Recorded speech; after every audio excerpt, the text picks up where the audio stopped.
All right, we're back speaking with Gravity. I am Curvin, your co host, I'm D. And I'm Ty.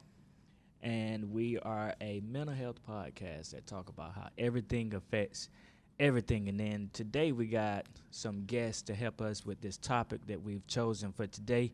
So I'm going to let them introduce themselves so I don't mess it up too badly. And I'm going to try to say your name correctly. Is it Miss Miriam? Yes. All right, introduce yourself. Tell us who you is, what you do for a living. Nah, not what you do for a living, but what you do. Whatever you want to share with us. Hi, I am Miriam. I work as an administrative coordinator for USC School of Medicine in Greenville. I love traveling, shopping, eating. I'm family oriented and career driven. Okay. And we also have Miss Mill. Can I say your last name, or you just say your? Don't. Say whatever you want All right, Miss Mill Ivory.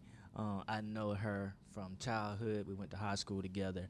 But she also hosts a podcast that I listen to almost every time she puts something out. Some of the stuff is just I just can't What do you it. mean you But can't? go ahead and introduce yourself. Okay, so my name is Mill Ivory. As he mentioned, I am the host of Closed Door Conversations. It is not for the verbally sensitive, okay? If you're looking for some real and raw, come on over there and holler at your girl. I am also an entrepreneur, so CEO. I am claiming it right now. I'm on $1 million track. So you can shop my products at A to Z Creations. This is one of them, Black-owned business. A to Z Creations is a-zecreations.com. All right, and as y'all know by now, should be at this point of the episode, we do what we call Twitter discussions, where we have an open dialogue about something that I seen on the internet, more or less. And today, we're gonna go with something that was in one of these groups on Facebook that I'm a part of, which is Black Therapists Rock. And what was put out there was. Oh, Oh, Lord. Okay. She was agreeing Black Therapist Rock. Okay. absolutely. All right. And what was put out there was, what did your mother teach you about relationships and embody in her own life? Did it help or hurt you in your own romantic relationships? I'm going to let y'all take this away. My mom watched this sometimes, so I don't know what she going to say if I say whatever I want to say about it. But, D, I'm going to go to you first.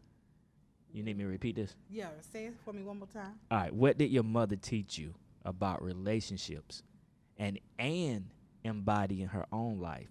Did it help or hurt you in your own romantic relationships? My mother was a single lady who, she was single and independent. And so what she taught me through her relationships was really never really to depend on anyone to get it for herself. And I think that hurt and helped me Yes. in terms of relationships because I can be very strong in nature Yes, you can. and hold my own weight. And so I'm not used to people trying to do stuff for me out of turn. And so I'm not always receptive of that. So I think that she taught me how to be strong, but she didn't always teach me how to be humble and to be emotionally vulnerable And to my submissive. counterparts. Yeah. She didn't teach you to be submissive either. Excuse me. Oh, sorry. I done dropped my phone and everything. Scared that she going to say something. Don't But nah. be scared. You stepped in it. Yeah, I know, right? When you step in it, stand Nah, in it. I'm finna step right back out. I'm just gonna go ahead and go on over to you. So my mom has been married to my dad for 40 years. It's myself and my two sisters, so all girls. My mom, she taught me to really be like strong-minded. So yes, like Dee said, what a man does is extra, and then once you're used to being an independent woman, it is hard to accept that from a man, and so it's like you run them away. But also, she taught me don't deal with anything you don't have to or you don't want to. So when you see these red flags, it's time to go.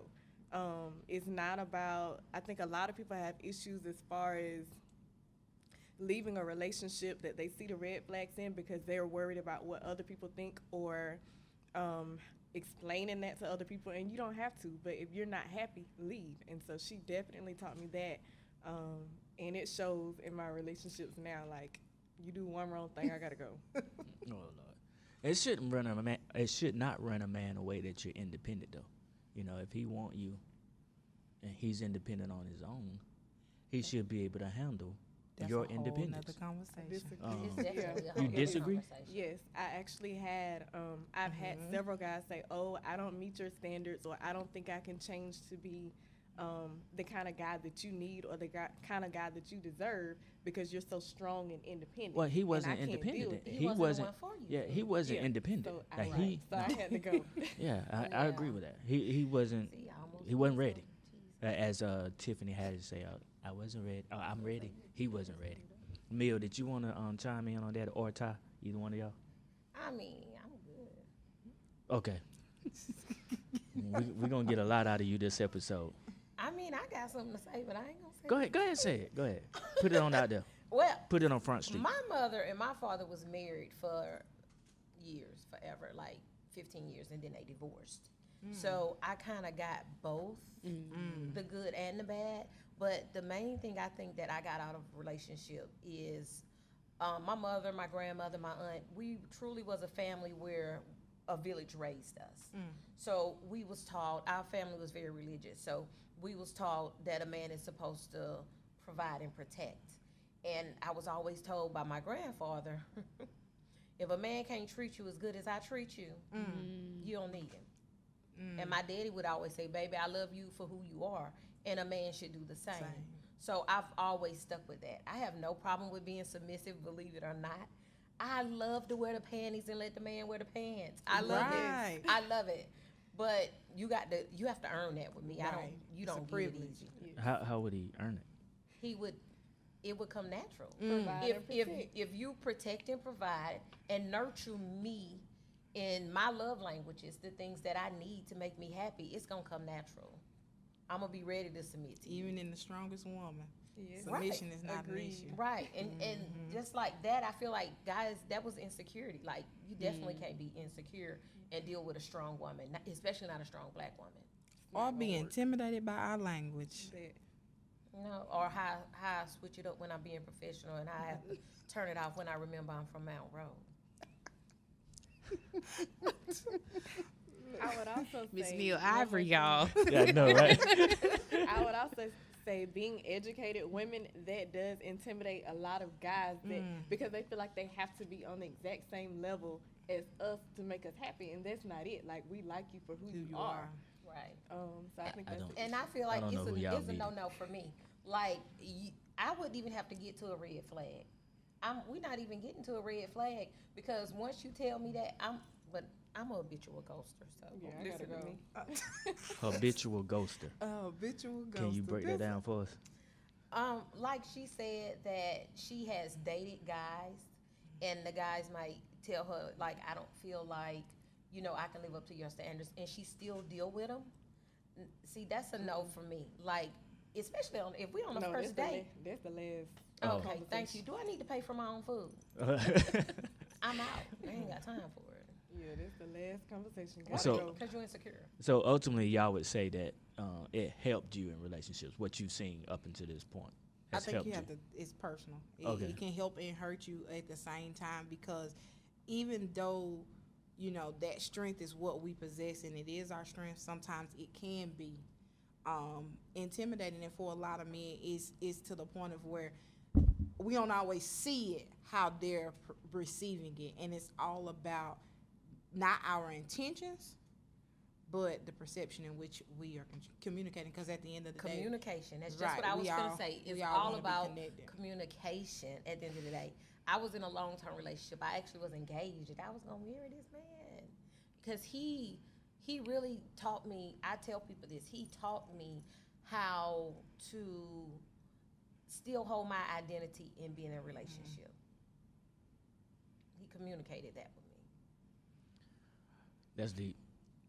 Because you do have to do that. A lot of people get lost in the relationship and lose themselves, lose what they like, what they dislike, what their goals are in life because of that relationship. So that's big. Going into this particular episode, which is stirring away from relationships and going a step further. Once you're in that relationship, you have a child. We're going to start off with the quotable data of the hour. So the QD of the hour, again, is just another version of our fun facts. Info for you to give to your family, friends, colleagues, coworkers, and church members. 70% of mothers with kids under age 18 work outside the home, and 40% of those moms are the family breadwinners. The majority of that 40% are single mothers. And our episode, do you got it? Yeah. Our episode, the introduction to this, to kind of lead us into what we're talking about, the topic.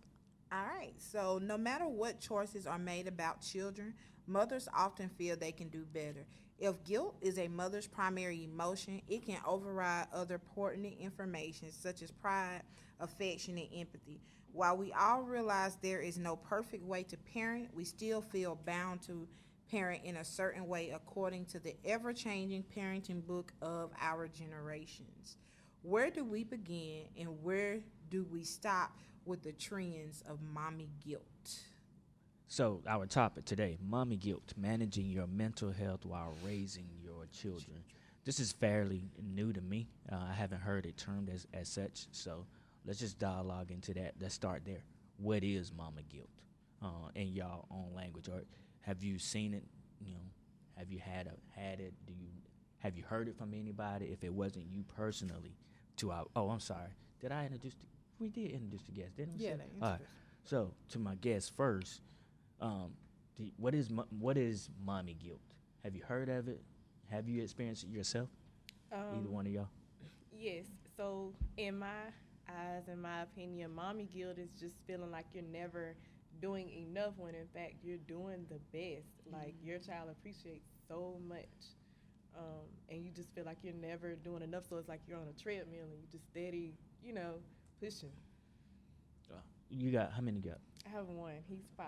Okay, all right. And what about you? Well, so mommy guilt for me manifested actually in terms of my son's mental health. I have a son that suffers from bipolar depression and some other mental health issues, and it manifested in me because I felt like what I was thinking, like, what could I have done differently? Or did I not do something right? And, just the same as you, I basically did everything right. And I had to basically seek counseling myself to realize that it's not you, it's his interpretation of things. So that's how mine manifested. Okay. You had something? So for me, when I think about mommy guilt, I think about kind of what Miriam said and kind of Ms. Mill as well when you're talking about trying to give your children the best life they can possibly achieve. And then when something doesn't go as you perceived it should be, feeling like there is something different that you should have done or that you would have done. For an example, when I was younger, I never wanted to have a child out of wedlock because I just had seen the impact of, not having a two-parent home from my own personal experience. And I just wanted my child to have both parents present. So when I conceived my son, of course, I was not married and I was not with his dad. So I had that mommy guilt that my son doesn't have rights to both his parents because, I, again, got in a relationship with somebody or got involved with somebody I wasn't in a relationship and we weren't together. So I felt bad that, my son wasn't going to have that come home to both parents. And it took me a while to kind of come out of that spacing of he still can have 2 effective parents even if we don't share the same household. But that was an example of mommy guilt that I felt. And then too, when I first had my son, finances were in a different state.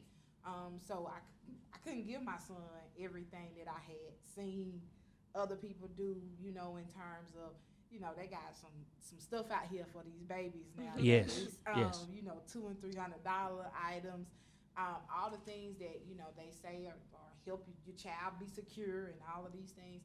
I couldn't always afford them. And so I felt guilty because Why you going to help, baby? You can't give them. You can't do these things. So those were the type of experiences I initially had, and that's what kind of mommy guilt was to me. Was again that never being able to give my child enough or be enough in that state. So that's kind of what it looked like for me. So how does that manifest? Because I don't know if it's just because I'm a guy. Like, if I ain't got it, I ain't got it. And women are natural nurturers. Mm-hmm. So with women being nurturers, it's going to be different. I did that on purpose. That's why it's very important, like you were saying, that both parents are involved in the child's life, because God made the women to be nurturers. And so the disciplinary is the father. You're just gonna make me beat my kids. No, I'm just well, not just that, but those are, especially when it comes to boys. It's only a man can teach a boy how to become a man. Well, you ain't gonna get no qualms from me on that one, but somebody else might differ. But I see what you're saying. I see where you're going with it. I'm telling them from somebody that has my kids are older than y'all's, so I didn't experience that. I didn't experience that guilt of not being able to provide. I did initially experience, because I was a teenage mother. I had my daughter in high school. And so I had my son 2 years after high school. So I more or less like, I'm finna get it, because they not gonna want for nothing. Right. So their grandmother was active in their life. Their father was in and out, And so I dealt with the opposite of giving them too much or trying to make sure, right, because we had a village. And so I think that's why I was able to tell where my manifestation came in, because it was later on. My baby's 25. So after thinking about it, then it came about like, okay, I'm seeing what I've done so far, how it's transpired, how it's affected them. That's what you're saying? I'm saying that I just didn't, basically, I think mommy guilt is kind of the same for everybody, because I still felt like you were saying, you felt guilty because you could not give, but I felt like, why are we going through this? You had everything. Okay. Different. Okay. Yeah. You know what I'm saying? Yeah. Same thing with people keep him busy. Anything. He was in sports since he was 4 years old. Like, I'm confused. I'm giving you the world. It's not enough. So it kind of manifested the same feelings, but because of the different aspects of life. Correct. And I think too, Kerwin, kind of like what you're saying, how do we get here? You constantly have a perception of motherhood put in our face in television, in movies and streams, and kind of what it is. You're pressured into a lot of things. The argument is simple of how you feed your baby. Right, that's a trend now. Right. To where if you're not, breastfeeding, then you're in some states people say you're an inadequate mother. Really? Yeah, like there's a lot of things of what it is to be a good mother, and so in terms of that, if you buy into a lot of things, it can really mess you up when it comes to this idea of mommy guilt and whether you're doing the right things, because like she said, if your child is born, special needs or anything of that nature, a lot of parents take on, I must have did something wrong, when really it's not about that. It's just children develop differently and children have different responses to situations. And so I think it's a lot of different things that kind of create this notion of mommy guilt. And I think I like what you're saying, because I never thought it in that way. Mommy guilt goes on even beyond just their childhood. Like, we're talking about adulthood, and we're still holding on to or experiencing mommy guilt. Baby, your child holding on to you. Yeah. Like, I'd be like, for real.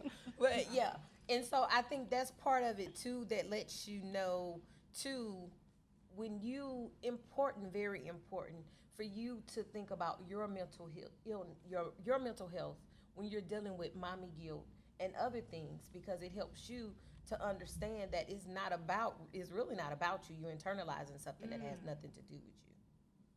Because as you said, it's just all about their perception and how they're developing. It didn't have nothing to do with you. And Unless you're abusive.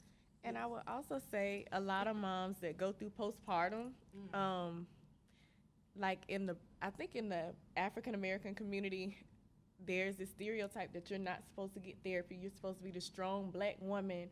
So it's like when we go through postpartum, we don't tell anybody. I went through it. I did not tell anybody. So my mom did not even know that until I was, my son was like 3 or 4. And I finally told him, like, hey, I had postpartum. And so that kind of influences how you treat your child. So in turn, it's like, I want him to play every sport there is. If he want to play it, he play it. He has everything he could ever imagine. Like, and I've always worked 2 jobs since he was born, been in school full time, got 2 degrees. So it's like, I'm not spending enough time with him, but he's content. He's fine. So it's like that alone, like, oh, I take all these trips, but I'm not spending time with my child, and that's not fair. So that creates mommy guilt. Yeah. Did you know you was going through postpartum at the time? I did. Because most people don't even know that they're actually experiencing that. Does postpartum look different from mommy guilt, or is it an extension of it? Sometimes I feel like it's an extension. Sometimes I believe that too. Yeah. And sometimes I feel like it can manifest as an extension because of what she said, that she treated him differently. When you have postpartum, you don't have mommy guilt. You just don't have that nurturing that God automatically instills in you. So you treat your child like they're the problem. Yeah, like it shows up. Whole nother of course, conversation, in your emotions, your Yeah. behavior. It showed up in what? In your emotions, your behavior. I was breastfeeding, and then I did not want to eat. I wasn't wanting to eat. I was depressed. So that took a turn, and my mom, I think she probably knew, but I didn't tell her. And so she would just come make sure I ate. She was making sure I drank plenty of water, making sure we were fine. And so, yeah, that's an extension of it. And we mask that because we're supposed to be strong. And then goes into the stereotype of not being able to get therapy, or if you get therapy, you're crazy, and that's not true. Oh, I fucking love that. Oh. It's okay. It's really okay. I freaking love therapy. Like, I don't care what nobody say. When I see people, I tell people, my sister, my daughter, my son, they tell you, you always tell people that. You need to go talk to somebody. Have you seen somebody about that? You need. I need to give you my card then, so you can just hand it out to Yes, some sir. people. I know a black one. Yeah. Give me your. Hey, but when you said you think your mom kind of knew, but she didn't really say, and you were more or less hiding it or not talking to her about it, that led me to the thought of, I wonder have more African American women experienced it, like in the 70s, in the 60s, and because they experienced it, maybe they didn't know the word for it, maybe they didn't get therapy, but because they experienced that, it's like, okay, let me help this baby. Without telling her or saying, okay, it's okay for therapy. That's how they did it in their own way. That's kind of like my family, girl. They can pray about everything. Oh. She would do laundry. She would come cook. She would wash dishes. Oh, get the baby while I took a nap. Like, even now, my mom gets him probably 4 or 5 days a week. Every evening when she gets off work, she comes to get him. They spend a couple hours together. He comes back home. So it's like, it's my break. What you saying? I think that's it. I'm listening to both of them, and I'm hearing the significance of the village and really having a support system in place. I think that's another thing that sometimes affect people different when we're talking about the mental health of women during their experience with parenting, because everybody's support looks different, right? Miriam talks about, how her mom is there. Well, my mom was deceased. So that's another element of you stepping into a identity or a role that really you don't have any direct guidance of. And so that can affect people because you're now having to utilize what is. And some of what, the way my mom parent is not the way that I can parent my son now, because things are different, right? There's a lot more stipulations and things. My mom was believe in some things, and I can hold true to some of them, but some of her ways were not effective. And so, just really trying to find a balance in between, what's going to work best for my child. And then, again, not making sure I'm not overextending, or doing too much of things. So I think it's a lot that goes into this. So I really like that both of you ladies in your own perspective are talking about village, but the village looking different. But did you feel guilty?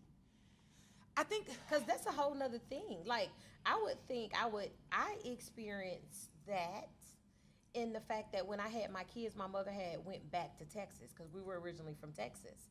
So I was in Greenwood and they didn't have that grandmother. Mm-hmm. So I felt some type of way about it.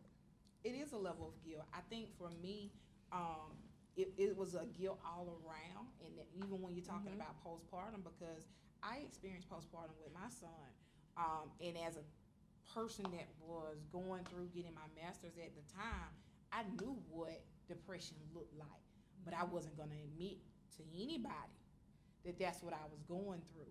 The doctor's asking these questions. I'm like, you experienced some of this? Nope. Because of we're black women, and black women all around the world have done this. I'm not the first person to have to go through this. Is what we do. So we gotta carry ourselves. And I think when you talk about, is this something that we've always done? I think it is been something that we've always experienced. You see it more as, I think in previous generations, you had more of the grandmother village. Auntie stayed next door, grandma stayed right here, cousin so-and-so stayed right here. So even if you didn't realize you had a village, you had a village. Like, the neighbors knew everybody. If I got in trouble, everybody on that street, anybody had permission to whoop me, anybody had permission to discipline me, because that's what it looked like. Now that's not the case. You can't say nothing to other people's children. Oh, you better So that's kind of, again, another fulfillment of guilt, because I'm really having to create this network of village for my son, in a sense, in terms of that. So there was a level of guilt by my mom not being here, even though I had no control over the way in which he didn't experience her. Yeah, as I'm listening to y'all too, this takes me to how important it is to kind of vet your therapist, because this is a learning episode for me. I'm aware of postpartum. I'm sucking it in. I wasn't aware about mommy guilt. And so if someone was to come to me for that reason, I can help you with symptoms that may be tied to that. But I really don't understand postpartum. I really don't understand mommy guilt. And I'll have to go and really do some research or reach out to somebody about it. But that's, from a person that's thinking about therapy, it's important to vet the person that you are asking to help you, to make sure that that's their level of expertise or interest, so that they can better help you, as opposed to just kind of put a band-aid over some stuff. The fact that you're willing to learn, also, someone, if you was the type of therapist to say, somebody come and see you and you was like, look, I'm really not familiar with that, let me look into it, or would you like me to refer you to someone else?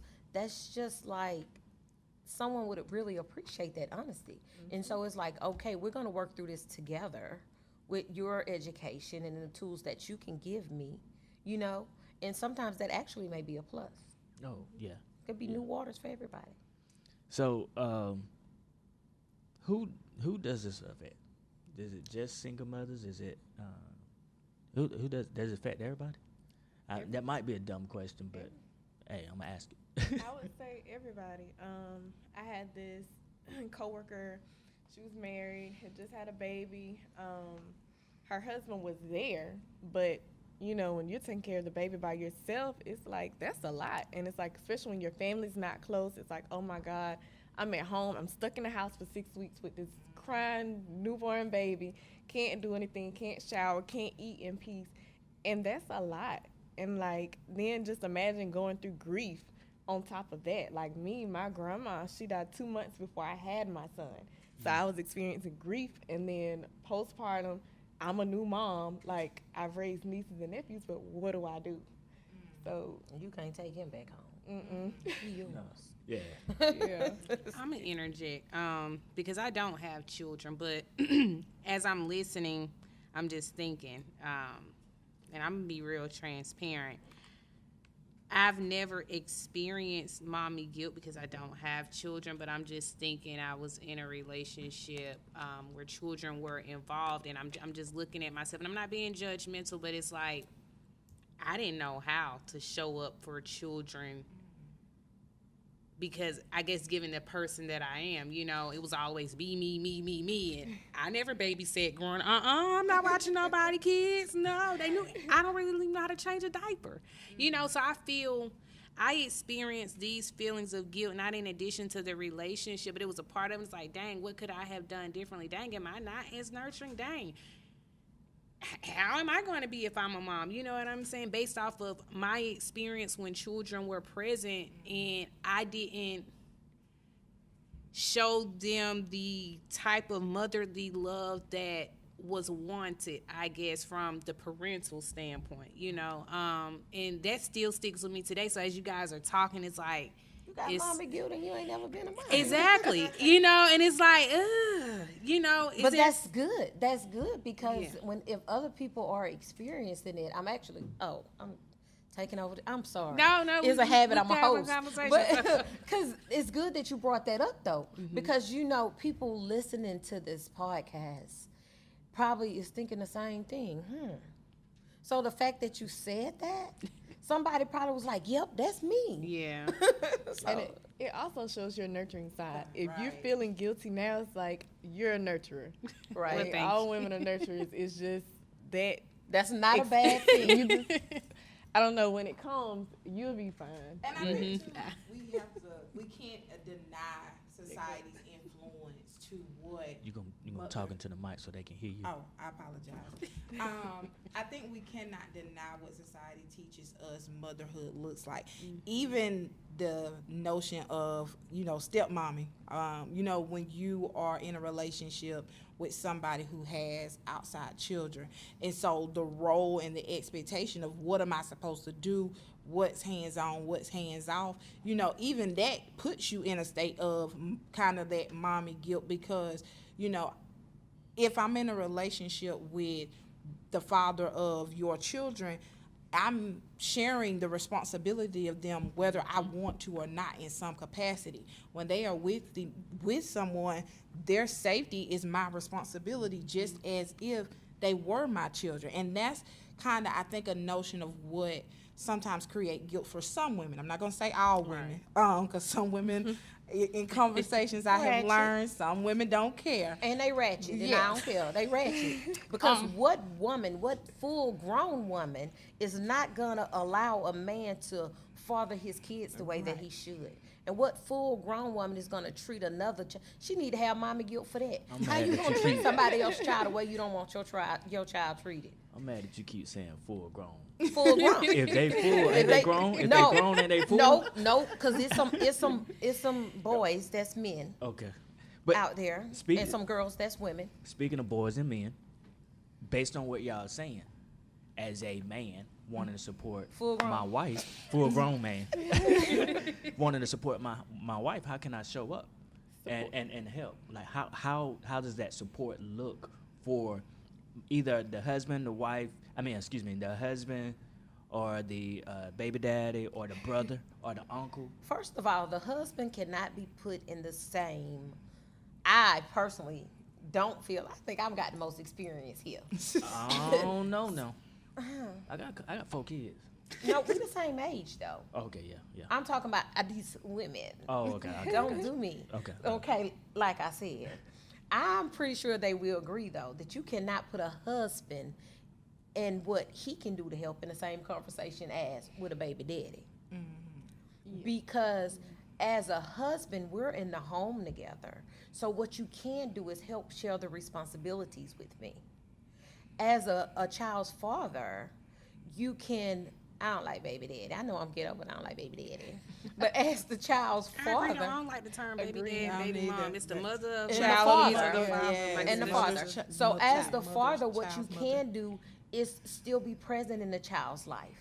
You can be present in the child's life, but absent from the mother. Stay out her business.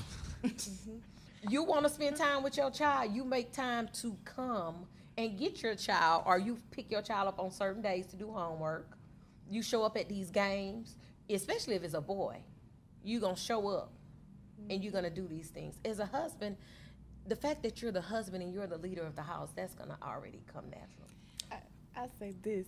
Yes, it's two separate conversations for sure. Because as a husband, it's your duty to provide and protect for your wife and your children. Correct. As the children's father, all you have to do is take care of this child, and that's it. Whether this be a break from your kids. He should still be providing and protecting. No. Because then that's where boundaries get crossed, and that's Right. when you get those children's fathers that dip into mom's relationships. Mom cannot have healthy romantic relationships because here he comes. Well, why? But now It that is- take two it though. is the father's Yeah. no. It is the father's responsibility to protect and provide for that child. That mother is no longer his responsibility. Whether she's single, entangled, married, or not. No, to some degree she is, because she's the guardian of that child when he is not present. So I got to still try to look out for her, if at all, to a certain degree, at all To a cer- possible. My ex-fiance actually brought his ex a vehicle so his kids can get to school. Oh, I was Okay, cool with okay. that. Her car broke down. They had to Okay. get to school to a certain degree.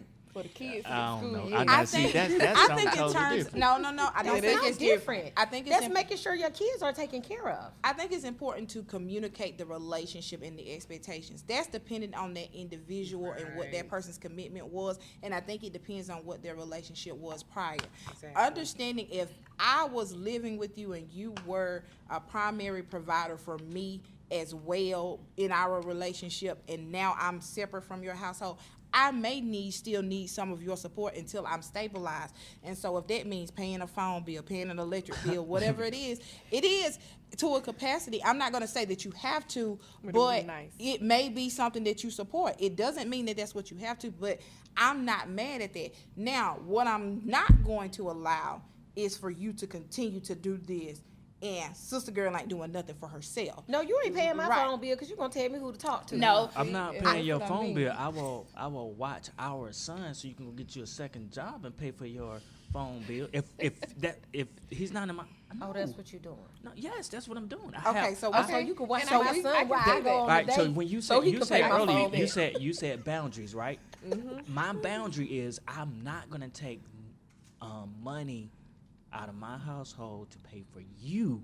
I will pay for our son. You don't have to have a cell phone. You know, I come from a generation where there was no cell phones, so you don't necessarily have to have a cell phone. Move back. Okay, you come from that generation, but in We had today's people- generation, That's not it. So I look at We She don't had have people- to. She can have a How landline. school They get still her? have landlines. But Oh you my know what? God. And they No.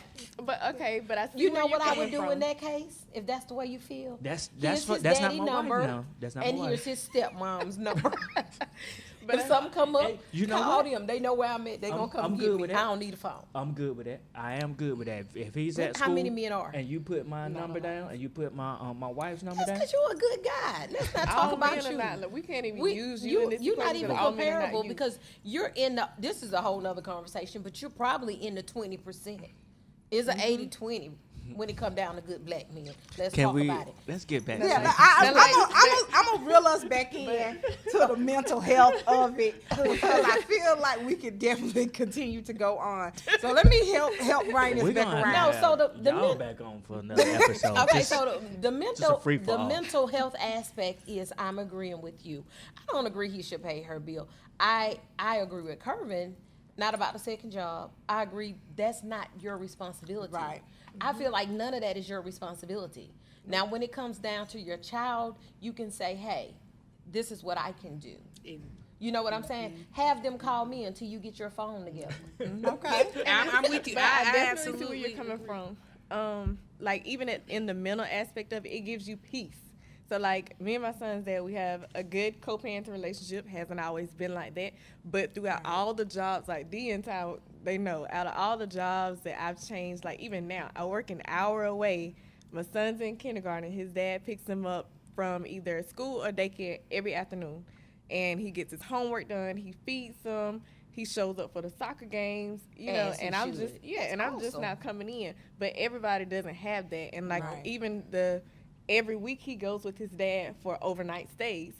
and that gives me my break. But everybody doesn't have that, and so when it comes down to mental health, they're going crazy. Like, they're depressed, like anxiety is through the roof, like Absolutely. And I think that goes back to Kervin's question, like, what can our support systems do? Especially for me, I know when you first have a baby, everybody wants to come and hold that baby. But if you really want to help that mom by washing the dishes. Wash the dishes. Help that mom by, I'm serious. When you're talking about really wanting to help support that mom, I agree. because what happens is, while the baby is woke, I'm taking I care of the can't baby. do anything. While the baby's sleeping, I either gotta sleep or I gotta try to clean this house back up, Right. get stuff back organized. So if you want to be supportive in that way early on, do that. Or if you're gonna come and sit with the baby, don't sit and keep them while they sleep. Keep them while they woke and let me get a couple of hours of sleep. Absolutely. So there's Yep. different things that you can do as Absolutely. a husband. I can't speak because I'm not married, but from a husband's perspective, over that overnight stay, if you have the opportunity to alternate getting up versus staying in bed, allow that, creating that. That's what I've heard a lot of women say. So again, not speaking for personal experience, but I've seen that, because what that means is you're supportive in that journey. Allowing her to go out with her girls' days. Those days, I like what Miriam talks about, is being able to take those trips. And I think that's another thing of mom and guilt, that if I'm out enjoying my life or having fun, I'm neglecting my parenting responsibilities, and that's not the case. And so I think that's why it was so important for me to get Miriam on, because I'm learning from her. And, she's taking trips. Homegirl takes trips. You know what I'm saying? She has fun. She did say she liked traveling. Yes, but she's also at the soccer game. Both of our kids play soccer. She's a soccer coach. We talk about teaching. Yes, we talk about teaching our children. We've talked about, teaching them words. We went to birthday parties, so she's doing the parenting things as well. Because she's so blessed. You Right. know why? She's blessed to have a village in place. Right. If you paid attention, like, not saying you didn't pay attention, but listening to her, that's what I think we're missing in today's society. Like, you shouldn't have to have mommy guilt because you're a single parent. Of course, you have to do what you have to do if it's just you, and you. But at the end of the day, when you have that support system, it makes it so much easier. And, like, even if you have friends, Right. like, I have some of the same friends I had in high school. I still have friends now. They used to literally come get my daughter and say, hey, I'm going to take her for the day. That's it. Or pack my baby up. And so it's just about having a village. I think that village, because you will go crazy mentally. Mommy guilt or be mommy depression. Right. Motherhood is a full-time job, and I respect what I hear you saying, because for me, not being from Greenwood originally, I don't have family here. My son's family, some of them are here, but that's still his daddy's family. Shout out to his grandparents, though. That's how I was. Leroy and Gwendolyn. That's my family. Those are my people. I love them. Y'all don't nobody mess with them. But they carry a lot. They became a part of my support system. Shout out to Rod, Zach, Shan, Curtis, all of them too, because when I had Dalton, I would not have been able to sustain without their support, without having that support system here, because it is a lot. It's a lot day in and day out. You don't know what's going on. Oh, can't forget my sister, mom. I could go through a list of people that really became my family and became my village. Same here. Right. When you don't have that direct village, that's what I was talking about earlier. You got to create that. You have to be comfortable with creating it. That's Right. another form of mommy guilt too. Now, you just brought that to my attention. A lot of people don't feel comfortable with, I deal with this with my daughter, actually. Of course, we don't have family here, and now she's in Columbia. And so I relocated to Columbia because even though she has people there, she feel like, I don't want to be asking nobody to keep my baby. Right. Or I don't want my baby, what if he don't want to go over there? They got a dog. He don't like dogs. Like, she is, I think with Miriam saying she take trips, that's very important for self-care. That's very important, because that you can't feel guilty about that. Because mommy guilt will consume you, and then what else are you left with? I'm telling you, I experienced that the second week after my son. they was pushing breastfeeding. I caught mastitis, the infection when you're breastfeeding, very common amongst women. So I had to be hospitalized for a couple of days. Of course, my son couldn't stay. So shout out to my sister again, Lakita, and Monty Lee. Mom, actually, they came and got my son, took care of him. When I got out of the hospital, they didn't let me go home by myself. They let me come to their house.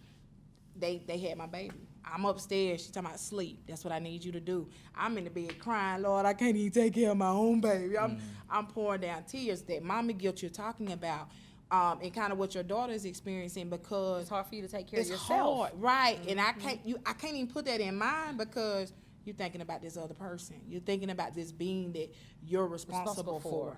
And so it gets you to that point of where there's a lot going on that creates and reinforces this idea of mommy guilt. And you really got to take a step back from it and really just breathe. Give yourself grace. I heard Kevin Samuels say that in a video, and it's really been my lifesaver. He talks a lot of trash. Kevin Samuels, yes. But he's got a particular video that talks about giving yourself grace. And as a mommy, you have to do that in order to protect your mental health. Because if you don't, the expectations of everybody else, what her parenting looked like, can't be what my parenting looked like, because our children are not the same. We don't have the same resources. We don't live in the same environments. So I can't take away that she a great mother, but she can't take away that I'm a great mother, and vice versa. And I think once you begin to understand that, and it looks different, there are things that we probably have opportunities of improvement for in our parenting techniques, but you got to do the best that you can do with where you are now, and then continue to improve upon that. And that's what I feel is very important when we're talking about mental health with children, because our children are going to be a direct reflection of what we are and what we're struggling with. Because if we're struggling with depression for an extended period of time and anxiety, especially even from a therapeutic standpoint, a lot of times I see that in children.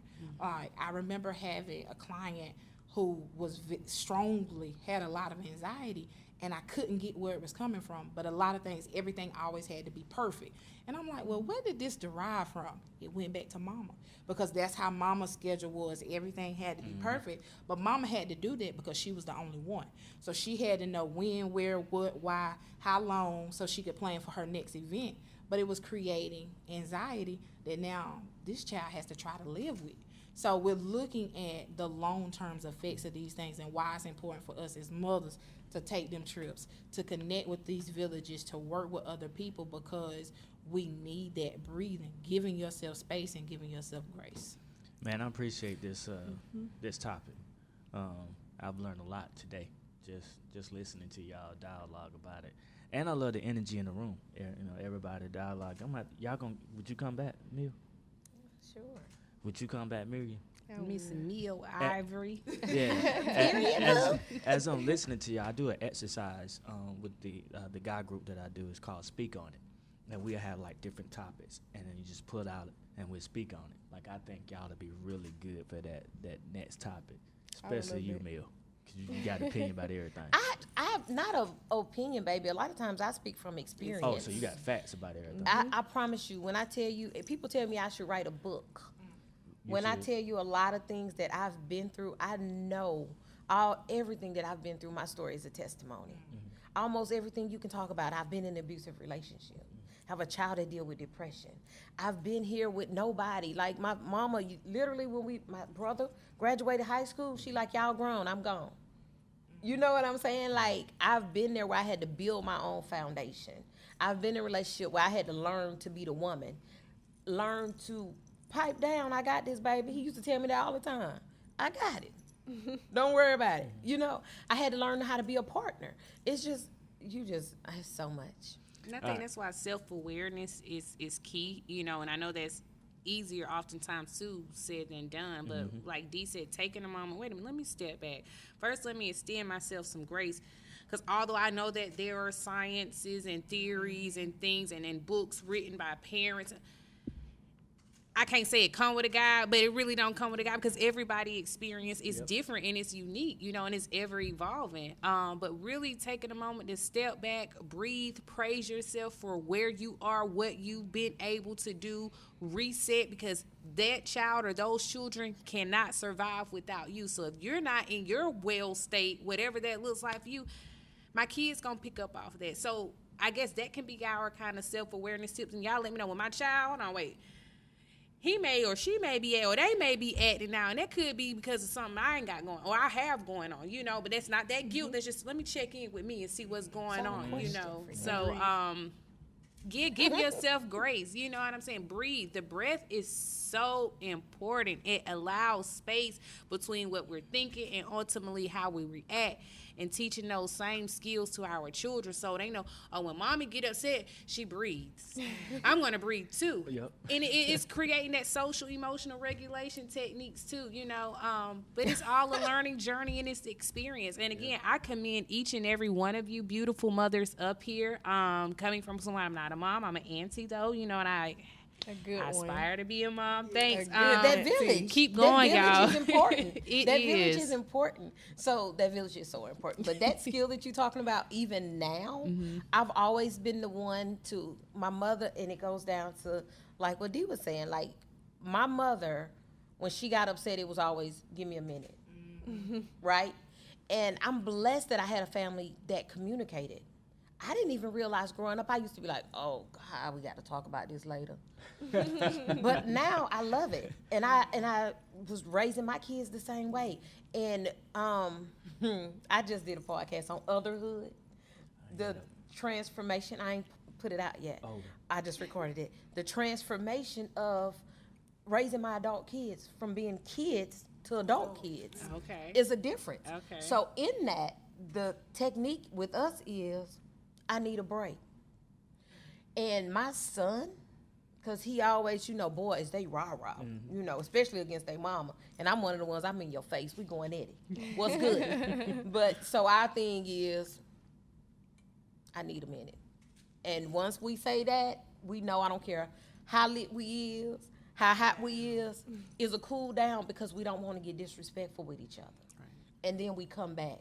But I've done that with them ever since they was teenagers. I did have to choke a couple of nicks, but after that, you know, we was good. But it is very important that happens. I think so. And it's important, too, to realize that life is a transition. You know, we talk about, and I think Miriam kind of mentioned this earlier, too, you know, going to school, getting your career, all of that is transitional. And so at some point early on, you may be working a full-time job, going to school, or, you know, working multiple jobs just so that you can get yourself in a position where you can be better. And again, extend yourself grace because that's not permanent. And I am so grateful that I realized that, you know, what I couldn't give my son back then, I can definitely give to him now. No, he couldn't get a toy back then. Some days when I meant no, I meant no. I remember his first Christmas, Family Dollar had that buy two for get one half off. Yeah. That was all that was up under that tree. And now just looking at God's grace in terms of where we are now, but I don't forget for one moment what that looked like, and I'm so grateful for that experience because I had Mama get about that. You know, he deserved better than this. My boy supposed to be having a four-wheeler like everybody else getting for Christmas. Don't even allow that to consume your mind when you are a mother, when what you're doing, because your role is important. What that toy did, I don't even know what that toy is. Them toys at. I don't even know what the toys I bought last Christmas at. He don't know what they at. He don't know. Even with that, I let mommy guilt lead me in the direction to where my kids always have the best J's, the newest PlayStation, the newest this, and you know, even thinking back, even though they was happy on that day, a couple of weeks later it was gone. Right. And I still, as a child, after my mother and my father divorced, because she was a housewife, she didn't work. And so I learned that we were happier with just love. And I have stories that I'm not going to even take over and tell y'all, but stories, I remember my mama had mommy guilt. You know, it wasn't a name for it then. I think y'all just coined that. Y'all need to coin that. But she was crying one Christmas because she couldn't give us anything. But we played games. She went and bought us some candy. We played cards for candy. And that was like literally one of the best Christmases ever because we were together and we all had fun. And that goes into play of all you can do is all you can do. And you are not supposed to stress yourself out or tire yourself out trying to do more. Because what you're doing and what you're giving your child is what you're supposed to be doing and giving them at that point in your life. And so the fact that you're striving to do better, like, that's enough for them. Like I have my pictures from graduation around the house, my diploma, my degrees and stuff sitting up, and he's like, Mom, you remember that day they gave you that Bible? It's a diploma, but he was like, you remember the day they gave you that Bible? Right. And so he loves that and he remembers that. Like, I don't know, that right there is enough for me. That's the only thing I was going to ask you, how you say your son is happy, and I know y'all probably need to end this, so I'm going to say this. My 2 cents, what I really want people to get out of this is, as far as mommy guilt is you, a lot of times it's you and it's not the kids. So you don't want to reflect that on them. One thing that I did, and I think is a good thing, I came up with this on my own this time, but we did family meetings from the time, because I was a single mother. When I started dating somebody, they knew about it because I wanted, their mental health was important to me. And it came from me being educated because I have a psychology degree as well. So it came from me being educated and knowing how important it was. So I tried to extend that to them. It was something that my mother didn't know about, so she couldn't teach me. But we had family meetings where we would sit and everybody would openly discuss their feelings. And is mommy working too much? Because I went to school, I worked, stuff like that. And it was surprising, the things that you'll be surprised at how strong kids are and how we feel guilty about things that we shouldn't. We had family meetings too, but they wouldn't open like that. That was my daddy telling us what we was gonna be doing. Yeah, I know your dad. Y'all didn't have a family meeting. No. Y'all had a team meeting. Yeah. And he was the coach. Yeah. And this is what the play is. All right, so to kind of to wrap up the episode or whatnot, I just want to give you an opportunity to tell more about what you got going on right now to the world. What I have going on? God is in the what blessing you don't business. Have going on. No, I'm just kidding. Hey, I can answer that faster. Yeah. No, just my podcast again, Closed Door Conversations podcast. I apologize to you guys if I'm a host. So it's a habit for me to run my mouth. And I talk a lot anyway. That's why I created my platform. But so Closed Door Conversations, I'm on all platforms. Also A to Z Creations, where I specialize in personalization. I want to make you shy. Personalization and pleasure. I sell adult toys. I have a kinky corner. I also sell adult toys there. I'm not. You're not gonna get me. I wanted his you already got me I wanted his attention when I said it. That's why I was pausing, but he wasn't acting right. Nah, that was the theatrics. I'm looking for what you sent me that I wanted to share with everybody. It says Mia Ivory she's a Texas, Carolina girl, right? Currently living in South Carolina, but this is what I really love. The sentence I love. She's a communication specialist by trade, entrepreneur by hustle, and podcaster via passion and gift the gab. And when I read that sentence, I was like, oh, yeah, that's definitely her. Yeah. So I was trying to look that up while you was doing that talk, but I love that sentence. Don't make that a part of your name or something. I don't know. I love that sentence. But so you got the closed conversation. You got the toys. I think I'm gonna give you something. No, you're not. I'm gonna pray over too. I'm gonna say, "Ooh, Lord Jesus, let this put the in the and the I." Sister Marion, you got anything going on with you? So right now I don't have anything going on. Just striving to get to my career goal. I'm close. The goal is 6 figures by 30. Ooh. I got a couple of years. But it's from coming. Traveling a lot, now it's either go back to school and get my doctorate, or I guess you can say invest as far as being a travel agent part-time. I'm really thinking about that. But yeah, networking. Other than that, I'm just going with the flow. Shout out to Miriam though, cause you just graduated. So shout out to Yeah. you Yeah. on that accomplishment. She went back to school. I remember us talking about them conversations. Yes. She put that plan into action. So congratulations on you and wishing you both much success in all that you do. Yeah, thank y'all for coming out. Y'all could have been anywhere in the world, but y'all here with us, and we appreciate that. If you have, those of you that are watching the show, if you have or listening to the show, if you have any ideas that you're interested in or would like to hear us talk about, send us a message on Facebook or Instagram. And while you're sending us that message, make sure you subscribe to Speaking with Gravity on Facebook and Instagram. We'll make it easy for you and put it into the show notes. And that's it. That's a wrap for us. We out.